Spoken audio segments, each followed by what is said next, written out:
What the fuck?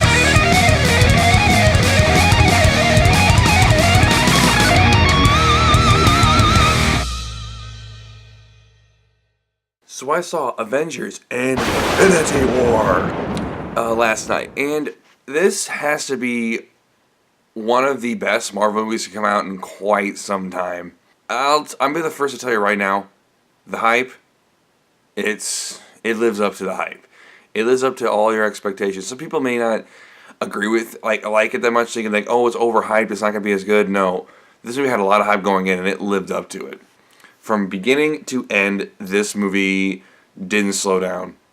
I mean, it had slow down parts, but like it didn't slow down from like the intensity, the action, the dialogue, the humor. Everything in this movie was amazing. So, what's it about? Well, throughout the Marvel Cinematic Universe, you have these stones that are shown. Like you see in Guardians of the Galaxy, there's a purple stone. The one in Vision's head is a yellow stone. And in the Tesseract in Captain America is a blue stone.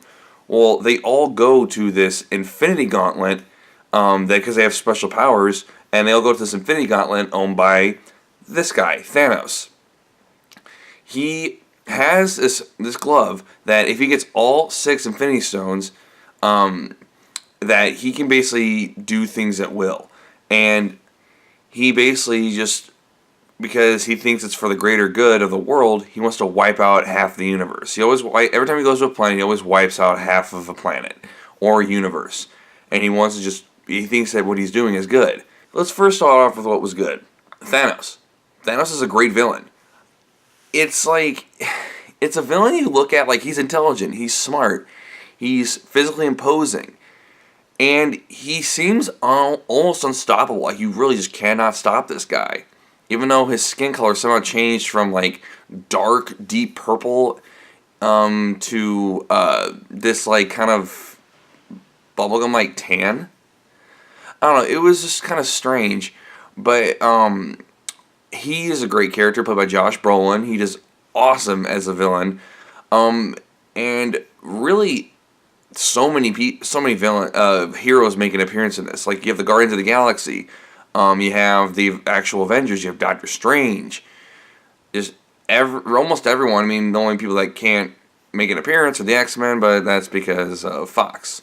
But yeah, Spider-Man's in it. This movie, it perfectly balances everything. There's humor in it. There's great humor. It's not overdone like in Thor Ragnarok.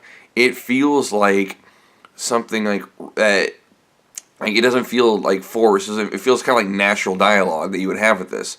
And it kind of picks up where the other movies left off. Doesn't really skip a beat. There isn't really much I could say about this movie that is negative.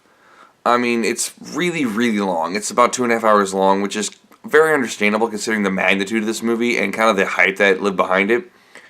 And just to this movie kind of reminds me of Empire Strikes Back. Like, you want your heroes to succeed, but for some reason, every time they throw something at it, something else happens that completely negates what they're doing. And it's tough to watch, but very interesting. One thing I think is kind of funny is Thor goes to this planet in the middle of this, actually to this forge in the middle of space to have a new weapon forged. And oddly enough, this giant dwarf is played by Peter Dinklage, which I thought was really funny.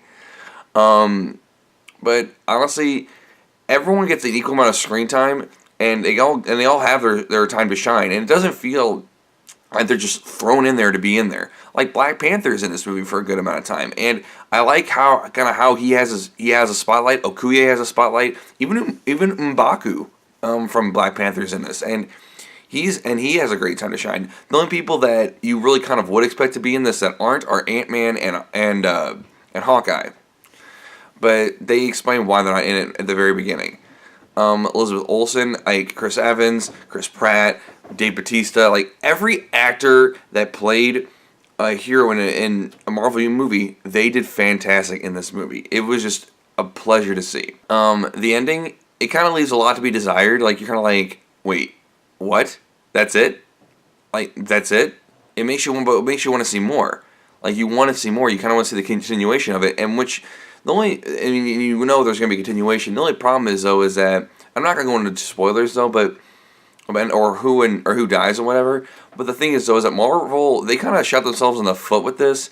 That some of the characters that died in the movie are gonna come back because they put out their lineup of what they're gonna release for the next like 10 years out already. So some of the characters that have died, they have movies coming out like in the next 2 years. So they're obviously coming back. Like, what is the point of that?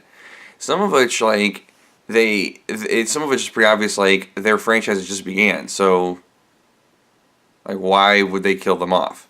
I don't know. Well, that's really the only negative thing I had to say about this. So the fact that I didn't hate any part of this movie or didn't have anything wrong with it, I had to give this nothing less than a 10 out of 10. This movie was amazing.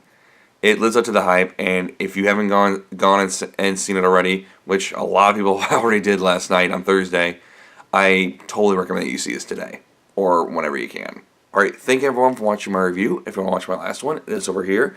Click my face around down below and subscribe. That'd be awesome. I try to upload at least once a week. I'll see you guys next time. Peace!